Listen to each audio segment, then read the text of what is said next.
I think I should present this in 4:3 to maintain my artistic. Zack Snyder's Justice League. This is a tough one. I did write about this on Facebook. I thought I'd make a car vlog because, well, I've had to put Kung Pao on hiatus because I've just been way too busy. I've started full-time study, assignments due, I've got still online studies I'm kind of have to do. Just had an appointment with my work thing, so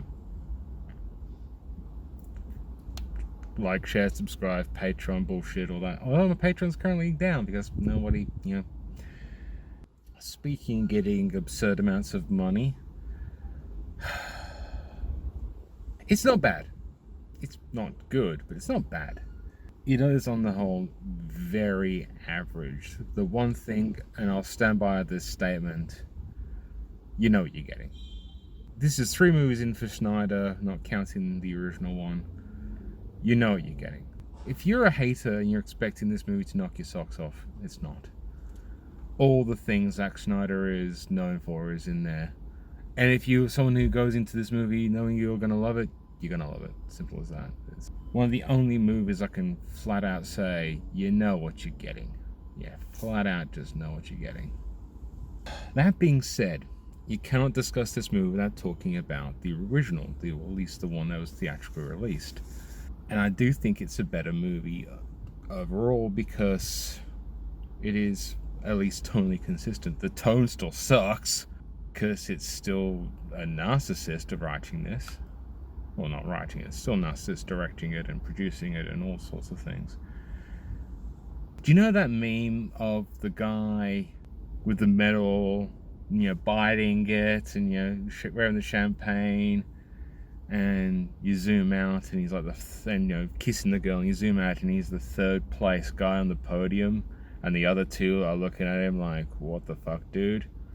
This is Zack Snyder's champagne on the podium moment, and it's so self-congratulatory, it's so self-indulgent, it's the I managed to make this thing despite all odds kind of bullshit. Oh god, it's so pretentious. It's so reveling in its own glory, and it's still a bad film in many aspects. Or because it's like a cohesive film doesn't mean it's not necessarily better in many ways, I think. Okay, it's really fucking funny, this movie, for just all the wrong reasons. I can't hate this film, it's just absurd. If the absurdism was part of it, then maybe I would not ding it so much, but this is just so ego-driven, it's beyond ridiculousness, and it's clearly the front and the back ends that have got most of the post work, like even post Whedon work. The front and the end, the opening part and the epilogue are completely brand new, like absolutely utterly brand new. This was not part of the original script. In the Whedon cut, the opening bit with Superman in the mobile phone, that was Whedon. That's clearly Whedon. You can tell it by the fact that Superman is not a freaking asshole, and the fact that Cavell's mustache had to be digitally removed. But all the rest of the misery and tonality of, the world mourning Superman and all that stuff was so fucking Snyder. It was absurd, and that's where the tonal backlash starts to come about in that particular version of the movie. But we also know that due to Warner Bros. Script mandates and the post-production, when Snyder stepped down, Whedon was only supposed to just taken over post-production, as a work-for-hire director. But it was, from what we can gather, it was Warner Bros. That wanted extensive script rewrites, especially trying to bring this whole into under 3 hours. I can't really blame Joss Whedon for a lot of the things that happened. He was going to be thrown under the bus regardless. If he'd done a good movie, the Snyder fans would have hated him. If he'd done a bad movie, it doesn't matter. Frankly, on the whole, the original Justice movie is just such a non-entity. It's an absurd piece of pop culture ephemera, technically being superseded by this, but at the same time, it's kind of a nothing film. I didn't hate it. I didn't particularly like it. It's interesting in and of itself, but it's also not good. But the tonal whiplash in that movie is also one of the things. However, Snyder has turned around and said, like, there's no Whedon footage in this film. That is clearly bullshit. If we are to believe previous reports, for example, the resurrection of Superman. Well, I was going to say spoilers, but frankly, no, there's nothing spoiled in this film. Like, there's nothing you can spoil in this film at all, except for the new added stuff at the end. And I'll get to that. I'll try to, at least. But, okay, so from all the reports previously, before the Whedon came in, this was supposed to be a two-part film.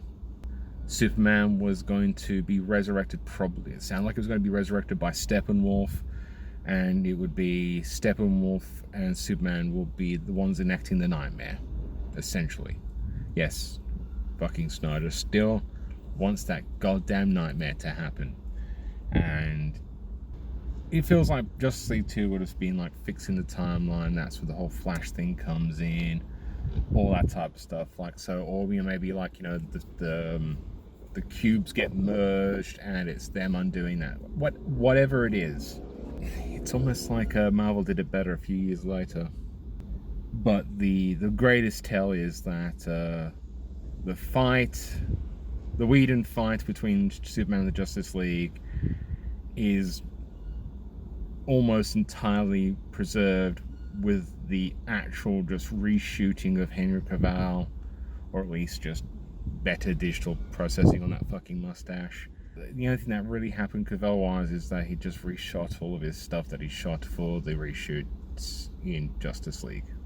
No real story happened. It looks like one bit was restored, which is where Superman goes to meet Alfred. Yeah, it looks like it was definitely new footage, given the costume. Oh, God, black and silver.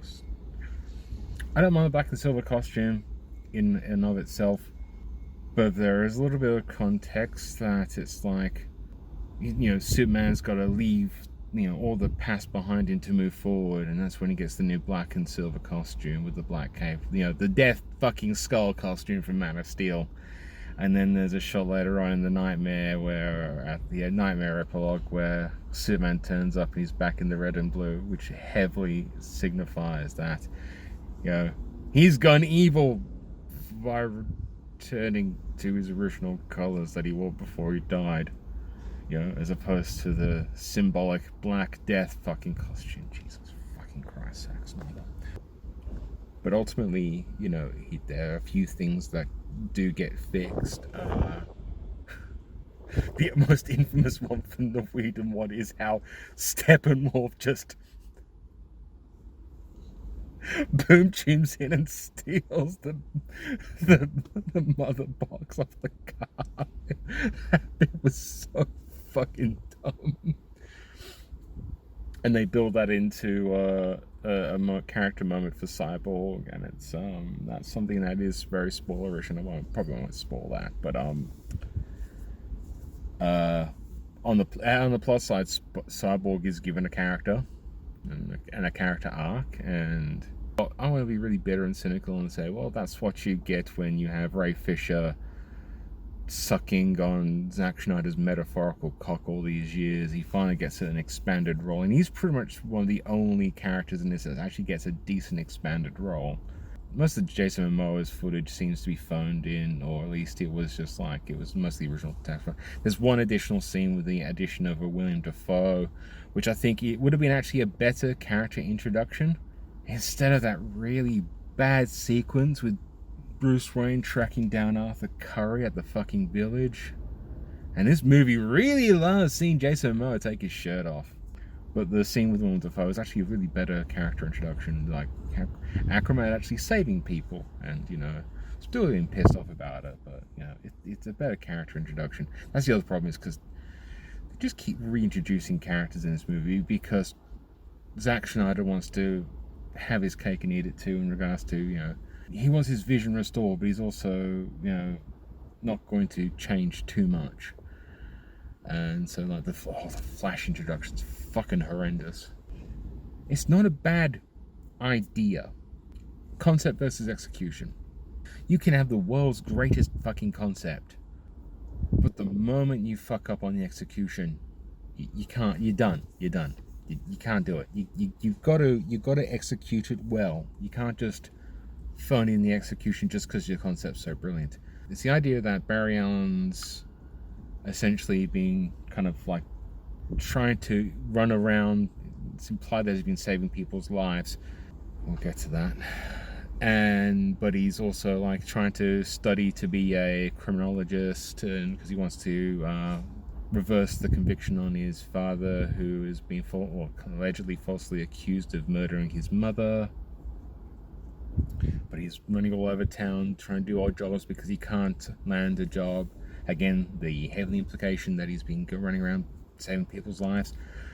Although he lives in a dump in the back end of nowhere and somehow seems to have enough money for a bajillion fucking monitors, a highly experimental Teflon fucking super suit. Oy vey. And he's also this movie's fucking Jesse Eisenberg stuttering, clamoring creepazoid, and the scene with the woman in slow motion that he saves. There's like a heavy implication, if you know the lore, especially if you know the TV series, that the girl is like potentially Iris West. It's never established. She's never seen in the movie ever again. And there's a moment where she's being flipped out of a car after it's being hit by a truck as the truck driver's reaching for a fucking burger. Shout out to Luke Milton. And the truck crashes into the car flips up, and apparently seatbelts don't exist inside of her, so she goes flying out. He's inside, he turns on a heel, he pokes through in slow motion into the glass, which destroys the entire thing, and he just kind of meanders out, slow motion, and then just stares at her as she's flying to her death. And then he goes and strokes her hair out of her face. It's all dreamy, it's all kind of surreal, and it's shot like, oh, this is little neat, cute, and then, he still kind of meanders about, he grabs a sausage to put in his pocket, and then he folds her arms and gently puts her, and then runs back. It's bad. It's really, really bad. It's really bad and creepy. Not helped by Ezra Miller being like just jittery and scary. It makes sense, like, maybe to say like, Flash is a little bit hyper. It comes across as fucking Jesse Eisenberg's Lex Luthor. That's one of the biggest problems. And this wasn't in the other one. This is new or re-added or whatever. The fact that it sounds like Ezra Miller might actually be a creep in real life, but yeah, it doesn't help.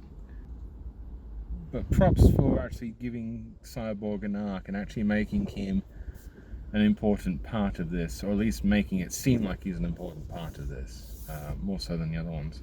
I do like some of the characterization with Bruce and Diana. That type of stuff was good. Pretty much confirmed that Joss Whedon seemed to have added the line about, if there's a 1% chance, we must take it as absolute certainty, as a joke to the other one, because that's been completely cut out. The Martian Manhunter subplot makes no fucking sense, except to nod and a wink to the fan theory that came about. And there's the super pregnancy that was clearly added on in post. It was all done with cutaways and ADR, so nobody's speaking it. The Martha Lois scene, which is the Martian Manhunter bit, just feels like they just completely changed that in post just to add Martian Manhunter for no real fucking reason. Except to kind of maybe reinforce this whole idea that Lois Lane is so super important to this mythology, even though in this one she has even less to do than in fucking Batman vs Superman and fucking Man of Steel. God, I feel like I'm on a hate rage for this, but again, I'm trying to get through the criticisms here. The end fight scene that in the Whedon version was actually the sky was colored red. It was a populated city, so it shows the heroes having to evacuate the city, particularly Superman having a super heroic movement and not just coming in the last fucking minute. The Flash having his moment with a car, which again, it feels ultimately pointless in comparison to this. At least Flash has a bigger plot point, although apparently all of his plot points involve running at an object and pointing a finger at it. But the problem is, it's a blacked out town with black buildings and that's shot in darkness with black or dark colored heroes fighting black clad monster flying bugs, and the cinematography is darkened and color graded too, with a lot of contrast. So you just get these fight scenes that are just black tar that are moving around with occasional flashes of red bolts from the guns, and it's next to impossible to track what is going on half the time. It is a visual fucking mess. Steppenwolf actually feels like he's got a motivation now, which is good. The flashback with Darkseid made no sense. Might as well just kept him as Steppenwolf. It would have made it. It would actually have added to the character motivation. Like, make the failure of Steppenwolf claiming Earth a big deal about him, having him have an emotional connection to the planet. Maybe him discovering the anti-life equation is something that he did that Darkseid didn't, and the fact that Darkseid forgot where he left the fucking mother boxes because someone hurt his fifis. And that's the other thing, Darkseid actually being attacked by man, well, not man, but like the forces of man, and him getting grievously injured and having to be caught off, then it would be like in Guardians of the Galaxy if Thanos had turned up with the which gem was it? It was the power gem. And it's instead of old what's his face, it was Thanos, and Thanos gets struck by the Guardians, but he survives and comes back another day. Whereas by the time we finally meet him in Endgame, he's been built up and he's already kind of gotten gems for the Infinity Gauntlet, and it's what ultimately they are overwhelmed. They cannot defeat him. And even when he's not got the gems, he's still incredibly powerful, and to the point where that fine scene in Endgame when you got Captain America, Thor, and Iron Man against him, a literal god, and he's holding his own without the power upgrade. I mean, the diminished Thanos at the beginning getting his head immediately chopped off by Thor is just one of those things where it doesn't matter, because at that point, even with Thor, knows that like Thanos did what he did, he completed his goal. He was at peace. It didn't matter anymore. And for that, the victory was hollow, which was part of Thor's story arc. Jeez, story arcs, that would have been good. So yeah, it feels like whatever, might have been retreat, might have gone back to the original one, whatever. But Superman in his black suit, yeah, whatever. If this was originally the Whedon material or whatever, yeah, it was all cut around. It could have been the original. It could have been the original Snyder one. It depends if. Again, doesn't sound like it. It sounds like the nightmare was supposed to have happened regardless, and that's where the black suit comes from. It was a thing to indicate that Superman had turned evil. So maybe even in the original Snyder one, this one it should have been colored, but yeah, it feels like they just copy pasted Henry Cavill back into this movie. Ben Affleck in most of the reshot stuff really just didn't seem to be giving a fuck. His Bruce Wayne's very low energy, so it works, but at the same time, He's clearly just like, I'm just trying to get out of this fucking movie. Get over it. Let's get over and done with. They probably got me under contract or held something over my head. You know, he ended up not doing his own solo Batman film for reasons we'll probably never find out. Yeah, some of the problematic issues with Wonder Woman got kind of fixed, but at the same time, she felt like a placeholder for the most part. It wasn't bad. It wasn't great either. Apparently, Cyborg really enjoys digging up graves. I think in Justice League there was a post-credit scene. The post-credit scene is Lex Luthor on the boat. It's revealed that he's escaped from Arkham, and he's joined by Deathstroke the Terminator, setting up future movies. This comes at the epilogue where the League is disbanded, everyone's gone their own ways, or at least, you know, Arthur's gone back to being a miserable git in the sea. I actually do like this edition. It's going back to Wayne Manor, that's been decrepit and old and not being maintained, and there's going about how we're gonna, you know, have a nice round table with 6 chairs and room for more. It's a really nice character beat moment, and it really does set up the idea that we're going to get more Justice League. Oh yeah, and then there's the moment where as Cyborg is resurrecting Superman, he gets this flash to an alternate universe and more fucking nightmare shit. And then we get to the worst part of this movie. The nightmare part 2. The second to last piece of the epilogue. And this is the point where we get reintroduced to Jared Leto's Joker, who apparently is fucking Bruce Wayne. He knows he's Bruce Wayne. And apparently they're having sex. Okay, it's more the fact that it seems like Joker's implying that they're having sex, and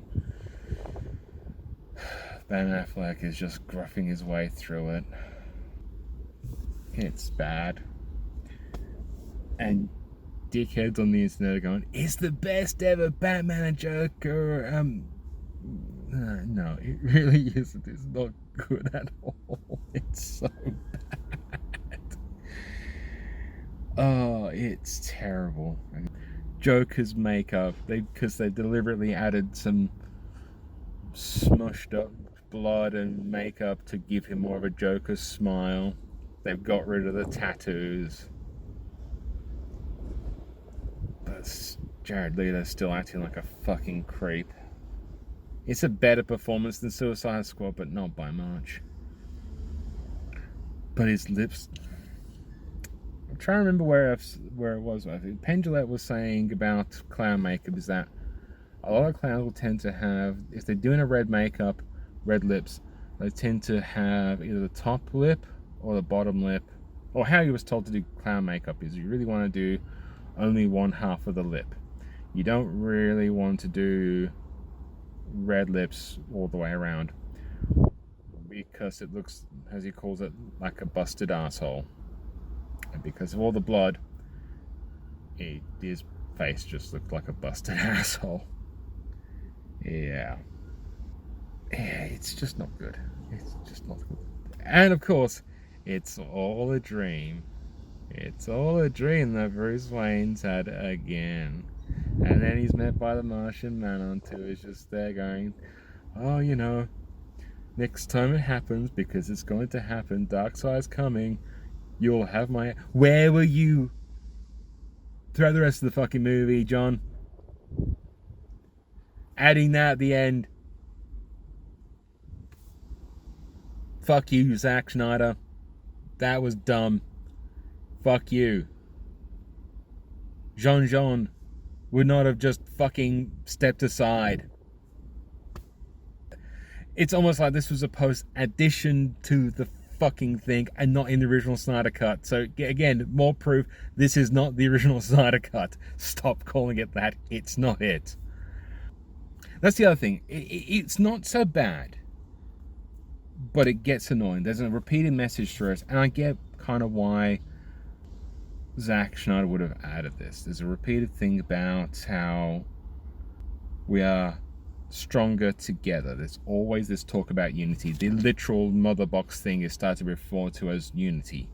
There's all this stuff about unity. It's constantly being reinforced about unity. And this was definitely not in any of the fucking Whedon stuff. And I'm willing to bet money that this was not in the original Chris Terrio Snyder script.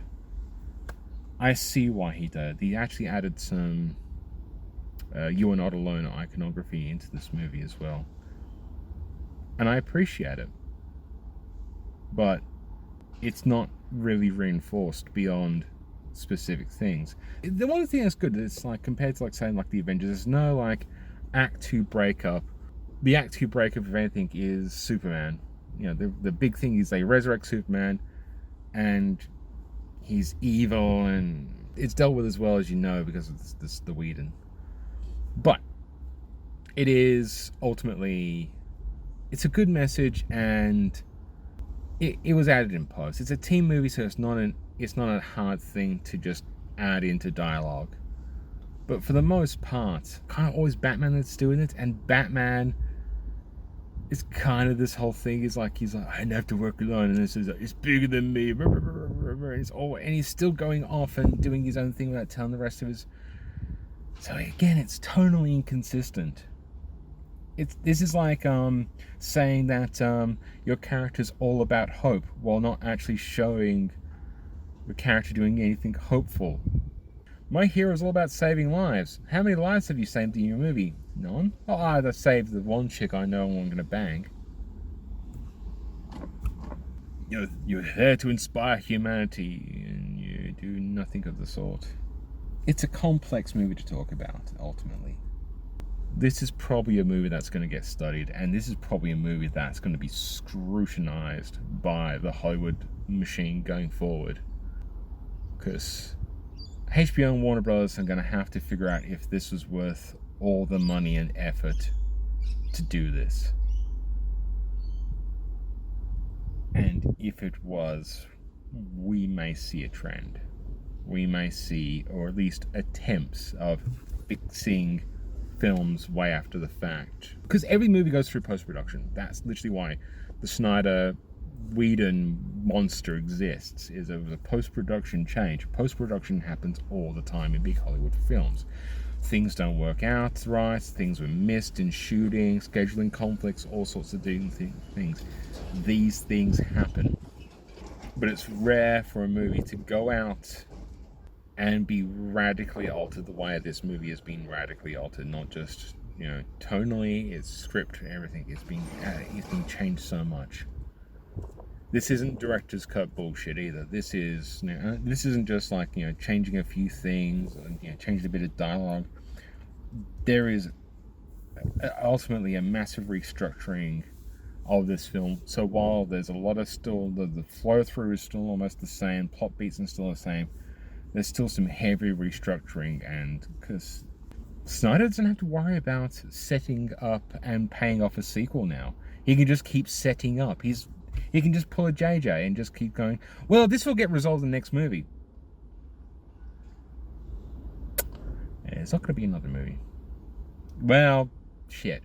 Maybe he's now ruined Martian Manhunter. If we ever get a Martian Manhunter movie, is it going to be this Martian Manhunter? Are we going to have to reset up Martian Manhunter? If we get a Cyborg origin film, is one of the massive spoilers from this particular movie going to happen in that? Is it?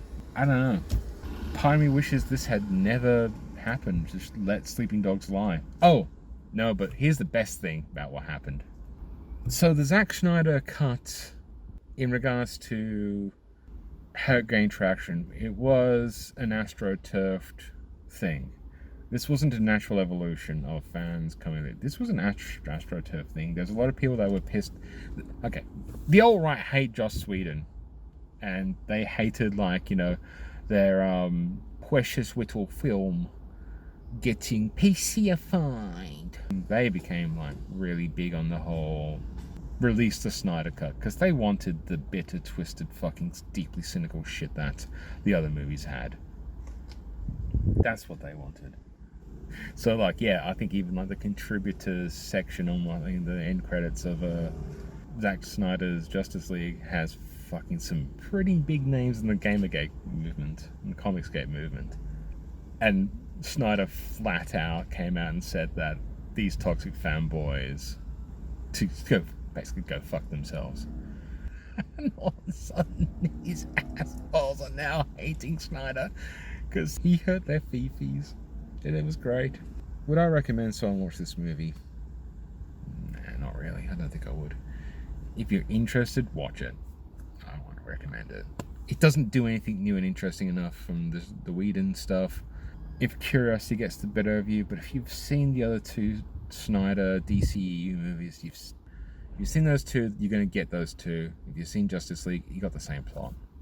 Realistically speaking, that's probably the thing that's probably the most disappointing. There's no real originality to this. It's not interestingly different enough. It definitely doesn't restore whatever the original version of Zack Snyder's cut was going to be.